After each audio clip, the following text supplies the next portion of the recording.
베나닷이 사마리아를 포위하고 거의 백기를 들고 나오는 아합 왕을 모욕함으로 그가 싸울 의욕도 없었지만 싸워보겠다고 믿음으로 고백하게 되어지는 그 자리에서 하나님이 그들을 도우십니다. 아합 왕을 도와서 승리할 수 있도록 하나님의 선지자를 보내셔서 그 싸움에 이길 수 있는 전략을 가르쳐 주는데, 그 전략은 다른 것이 아니라 상대를 방심하게 만드는 것이었습니다. 숫자적으로 그 아합 왕과 함께하고 있는 숫자가 청년, 먼저 앞서 나갈 수 있는 청년 선발대가 232명이고, 그리고 뒤에 남은 아합 왕과 함께 전체 군대의 숫자가 7,000명이었고, 이 아람 왕 베나닷 연합군은 셀 수 없는 숫자였습니다. 굉장히 많은 32개의 여러 나라 연합군이 이 사마리아를 포위하고 이 베나닷을 돕고 있을 때 232명의 선발대가 나가는 것은 마치 소년 다윗이 골리앗과 싸운 것과 똑같은 상황이라고 보시면 될 것 같습니다. 여러분, 정말 이 하나님이 도우셔서 이 전략이 대단한 것 같아요. 원수를 방심하게 하는 것, 우리가 수많은 경우에 우리가 원수에게 아주 작은 것을 그냥 허용하다가, 작은 틈 하나 허용하다가 그게 엄청난 결과를 가져오는 위험을 경험할 때가 많습니다. 그래서 아주 작은 것이 결코 작은 것이 아닙니다. 이스라엘 그 여호수아의 군대가 가나안 땅에 들어갈 때 여리고 성은 그들이 이길 수 없는 성이었는데 하나님의 방법으로 승리하죠. 그 7바퀴를 마지막 날 돌고 나팔을 불고 고함을 질러서 성이 무너집니다. 이건 정말 있을 수 없는 일이죠. 그 견고한 여리고 성이 어떻게 이렇게 무너질 수 있을까? 해석이 안 되죠. 오직 하나님만 해석이 될 수 있는 이유가 되는 것이죠. 하나님이 그들과 함께 하셨다는 것이죠. 그러나 그들이 패배한 것은 그 다음에 아이성의 작은 성을 상대할 때였습니다. 그들은 여리고성을 무너뜨렸기 때문에 아이성 정도는 나의 전심으로 다 싸울 필요도 없다, 이렇게 생각하고 나갔다가 패배하는데, 실제 원인은 숫자에 달려있는 것이 아니라 한 사람의 범죄였습니다. 아간이라는 사람이죠. 여러분, 지금 우리도 동일합니다. 정말 우리를 무너뜨리는 것은 아주 작은 일들이에요. 우리가 지금 작다라고 여기는 그 일들. 그래서 우리에겐 중요한 일이 있고 작은 일이 있죠. 우리가 어떤 일을 결정할 때 더 중요한 일을 먼저 하고 중요하지 않은 일을 나중에 하는 것이 지혜입니다. 중요한 것을 먼저 하는 것. 그러나 우리에게 중요한 것이 과연 무엇인가를 하나님의 그 뜻 안에서 분별하는 것이 더 중요한 일이 될 것 같습니다. 세상에서 중요한 일은 성공하고 더 커지고 숫자가 늘고 이러한 것이 중요하다고 생각을 해요. 그래서 끝없는 경쟁을 하는 것 같습니다. 여러분, 어느 정도 부자가 되시면 만족하십니까? 어느 정도 성공한 자리에, 어느 정도 높은 자리에 가시면 이쯤이면 됐다라고 생각하십니까? 이게 세상의 기준으로 그 목표를 설정하고 달려가면 우리는 이렇게 되는 것 같아요. 딱 한 사람만 만족하고 다 괴로운 삶을 사는 겁니다. 여러분, 이 한국 사회가 너무 경쟁이 심해서 우리가 사실은 굉장히 불행하다고 어떤 외국인 사회학자가 이렇게 평가를 하더라고요. 한국이 이렇게 피곤하고 이렇게 경쟁이 심해서 겉으로 보기에는 되게 한류가 유명하고 잘 사는 것 같은데 행복하지 않다는 것입니다. 여러분, 우리의 가치관이 바뀌면, 기준이 바뀌면 무엇이 더 소중한가가 바뀌어야만 진정한 행복을 누릴 수 있고 우리의 삶을 견고하게 지킬 수 있는 것입니다. 그러다 보니까 그 큰 것들, 중요한 것들만 쫓아다니다 보니까 우리의 삶의 작은 것들은 무시하고 작다라고 여기는 것들이 중요하다는 것을 모르는 것이죠. 여러분, 우리에게 정말 중요한 사람들이 따로 있습니다. 내가 밖에 나가서 유명하고 대단한 사람을 만나는 것이 중요한 사람이 아니라 내 곁에 늘 가까이 있어주는 그 가족이 제일 중요해요. 사실은 이 세상에서 내가 그렇게 바라고 꿈꾸는 그러한 목표가 중요한 것이 아니라 보이지 않는 곳에서 늘 우리와 함께 하시는 주님을 놓치지 않는 것이 훨씬 중요해요. 근데 우리의 우선순위를 보면 우리가 시간을 사용하고 우리가 함께 하는 것을 보면 주님을 소외할 때가 너무나 많습니다. 아주 단편적인 예로 우리가 핸드폰을 보거나 미디어를 보거나 이 세상에 있는 것들을 바라보는 시간하고 주님 앞에 나와서 기도하거나 성경을 읽거나 주님의 뜻을 구하는 주님과만의 그 독대하는 시간하고 비교가 안 될 정도로 이게 적습니다. 우리가 무엇이 더 중요한가를 생각하고 살아가는가를 보여주는 비교가 될 것 같습니다. 오늘 아합 왕을 하나님이 도우셔서 이 상대할 수 없는 아람 군대를 승리하게 하는데, 먼저 선출한 그 싸움을 싸우러 나가는 선발대를 누구를 뽑으라고 하냐면 지방 고관의 청년들로 하라. 여기서 청년들이라고 하는 그 표현이 젊은 사람들이라는 뜻입니다. 여러분, 고대의 전쟁은 어떤 전쟁입니까? 첫 번째 가장 강한 장수가, 가장 대표 선수가 먼저 싸우는 겁니다. 그 대표 선수가 싸우면 그 싸움에서 이긴 사람이, 군대가 승세를 잡아요. 사기가 오르고. 그래서 첫 번째 싸우는 싸움의 상대를 결정해서 싸움을 붙이게 하는 그 싸움이 제일 중요한 겁니다. 그러면 누가 나가야 됩니까? 가장 힘이 세고 경험이 많고 전략을 가지고 있는 사람이 나가야 되는데, 아직 전쟁에 경험이 없는 이 미성숙한 젊은 고관들로 232명을 추려서 나아가게 한 것입니다. 그 모습을 보고 베나닷 왕은 32명 자기의 동맹군 장군들과 함께, 왕들과 함께 취해 있었어요. 술을 마시고. 이 사마리아 성 하나 무찌르는 것 손가락 하나로도 가능한데, 나오는 사람들이 232명 경험 없는 너무나 어설픈 애송이 같은 군병들이 나오니까 이렇게 말합니다. 자, 또 그 사람들이 나오면 18절에 화친하러 나올지라도 사로잡고 싸우러 나올지라도 사로잡으라. 그들의 의도와 상관없이 이미 결정되어 있습니다. 그만큼 자신이 있었던 것이죠.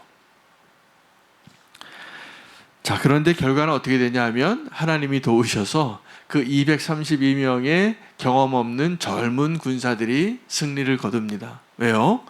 이 베나닷의 연합군이 방심하고 있었고 교만했기 때문입니다. 여러분, 교만은 금물입니다. 교만은 금물입니다. 그래서 내가 충분히 이길 수 있을 거라고, 나는 내 자신을 잘 알고 있다고 착각해요. 많은 분들이 자기를 착각합니다. 나는 위험하지 않을 거래요. 나는 이 정도 유혹에 넘어가지 않을 거다. 큰 착각입니다. 오늘 이 본문에서 우리가 두 가지 착각을 깨트려야 됩니다. 하나는 하나님에 대한 착각이, 오해를 하는 것이죠. 이 베나닷 군대의 실패를 통하여서 그들이 이제 서로 돌아가서 그 다음 해의 전쟁을 준비하는데, 이 베나닷 군대는 뭐라고 생각하냐 하면, 저 이스라엘의 군대가 산의 신을 모시는 민족이기 때문에 우리가 산에서 싸우다 지었다고. 똑같은 조건으로 군대 장관을 바꾸고 마병을 바꾸고 말들을 바꿔서 우리가 평지에서 싸우게 되면 이길 거라, 그렇게 생각합니다. 우리가 고대의 전쟁을 이해할 때 지금 우리의 현대의 전쟁과 좀 다른 게 있다면, 첫 번째 싸우는 군대 장군의 중요성과 더불어서 그들의 전쟁은 신들의 전쟁이었습니다. 그래서 이 베나닷이 자기들이 패배한데 패배의 원인을 어디서 찾았냐면, 우리의 신보다 저들의 신이 강했기 때문에 이번에 진 것이다. 근데 그들의 신에 대해서 이 베나닷이 오해해요. 뭐라고 오해합니까? 저 히브리 사람들의 신은, 저 이스라엘 사람들의 신은 산의 신이라. 우리가 평지에서 싸우면 이길 것이라. 아마 그들이 갖고 있는 정보에 의하면 이 야훼가 모세가 시내산에서 계시를 받고 그 산지에서 거하는 민족이니까 아마 산의 신으로 오해한 것 같습니다. 아주 단편적인 정보를 가지고 전쟁을 준비한 것이죠. 여러분, 우리는 하나님을 혹시 이 베나닷이 오해하는 것처럼 나의 경험과 나의 정보를 가지고, 그 정보는 어떤 것이냐면 하나님이 이런 하나님이라고 내가 경험해보지 않은 하나님에 대한 누군가의 이야기입니다. 우리가 하나님을 오해하는 사람들이 어떤 사람들이냐면 악을 행하는 자들이 하나님을 오해한다라고 잠언과 시편에 많이 이야기해요. 뭐라고 오해합니까?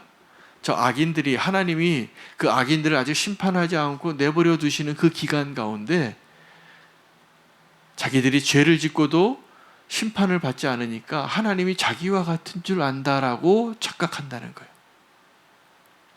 여러분, 지금도 우리가 믿음의 삶을 살아가면서 하나님을 알아가는 그 기쁨이 날마다 새로워지는 것이 축복입니다. 그렇지 않으면 우리는 하나님을 오해할 겁니다. 지금도 우리가 경험한 하나님, 우리가 알고 있는 하나님보다 더 위대하고 더 크신 하나님의 뜻과 하나님의 능력과 하나님의 성품에 대해서 우리가 오해하지 않기를 축복합니다. 하나님을 아는 자들, 여러분, 우리가 그 하나님을 아는 것만큼 우리가 믿음이 생기고요, 또 그 하나님을 신뢰하는 만큼 우리가 이 세상에서 하나님이 기뻐하시는 뜻대로 살아갈 수 있게 될 것입니다.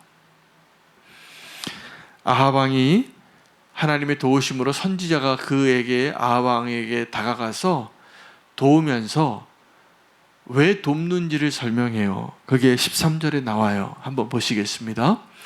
한 선지자가 이스라엘의 왕 아합 왕에게 나아가서 이르되 여호와의 말씀이 내가 이 큰 무리를 보느냐, 내가 오늘 그들을 내 손에 넘기리니 너는 내가 여호와인 줄을 알리라 하셨나이다. 그래서 오늘 이 아합 왕과 베나닷 왕의 전투 가운데 놀라운 기적적인 승리를 이루게 되지만 하나님이 아합 왕과 베나닷에게 동일하게 의도하신 바는 하나님이 누구이신가를 알리기 원하시는 거예요. 아합 왕의 입장에서는 이 불가능한 싸움을 승리하게 할 수 있는 유일한 근거는 하나님이 나를 도우시기 때문에 이기는 거예요. 그래서 하나님이 누구신지를 아합 왕이 알게 될 거라는 겁니다. 베나닷 왕은 이 하나님을 오해하고 있습니다. 산의 신이라고, 산에서만 능력이 있는 신이라고, 그 다음 해를 다짐하면서 평지에서 싸울 준비를 또 하고 있어요. 베나닷이 하나님을 모르기 때문입니다. 하나님은 산지에서만 능력을 발휘하는 그런 편협적인 능력을 가지고 있는 하나님이 아니세요. 하나님은 열방의 하나님이시고 이 천지를 지으신 분이시고 하나님의 백성과 하나님을 알지 못하는 이방인들에게 하나님의 그 선하심을 드러내기를 원하시는 그 영광을 가진 하나님이심을 우리는 알아야 합니다. 여러분, 우리가 하나님을 아는 만큼 우리가 이 세상에서 살아가면서 우리의 믿음의 발걸음이 흔들리지 않을 것이라 믿습니다. 그리고 그것이 우리의 유일한 기쁨이 될 것이라 믿습니다. 여러분, 오늘 우리가 기도할 것은 하나님께서 우리를 축복하시고 인도하셔서 하나님을 알게 하시는 것에 대한 소망입니다. 하나님이 불가능해 보이는 그 가운데서 우리를 승리하는 자로 세우시고 하나님을 알려주실 것입니다. 하나님께서 쓰러져 있는 저와 여러분을 위로하시고 축복하심으로 하나님을 알게 하실 것입니다. 저는 어제 이렇게 기도하고 하루를 제가 해야 할 일을 리스트를 적습니다. 그럼 한 페이지 정도가 차요. 오늘 뭘 해야 되고 사소한 일까지 다 적습니다. 그리고 우선순위를 정해요. 그리고 그 우선순위에 따라서 하다 보면 다 일들을 마칠 때도 있고 마치지 못할 때도 있습니다.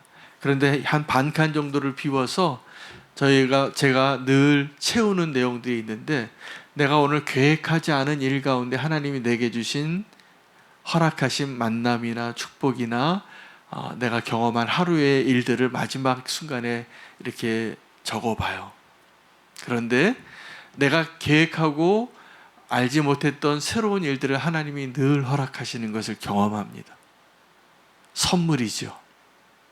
그 일이 때로는 내가 너무나 감사하고 위로가 되고 격려가 되는 일들일 때도 있고, 때로는 내 정신이 번쩍 들게 하는 예기치 않은 사고와 같은 일들도 있습니다.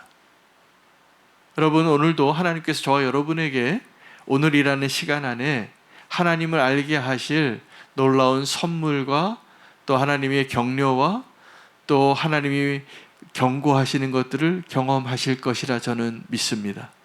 그것을 통하여서 하나님을 알아가십시오. 하나님과 대화하십시오. 하나님과 함께 그 삶을 나누십시오. 하나님을 알아가는 것이 저와 여러분의 가장 큰 기쁨이 되리라 믿습니다. 오늘 우리를 인도하셔서 하나님이 어떠한 분이신지, 하나님의 사랑이 얼마나 큰지, 하나님의 능력이 얼마나 큰지를 경험할 수 있는 소중한 하루가 되시기를 축복합니다. 오늘 하나님을 더 알아가기를 소망하며 기도하겠습니다. 오늘 함께 기도할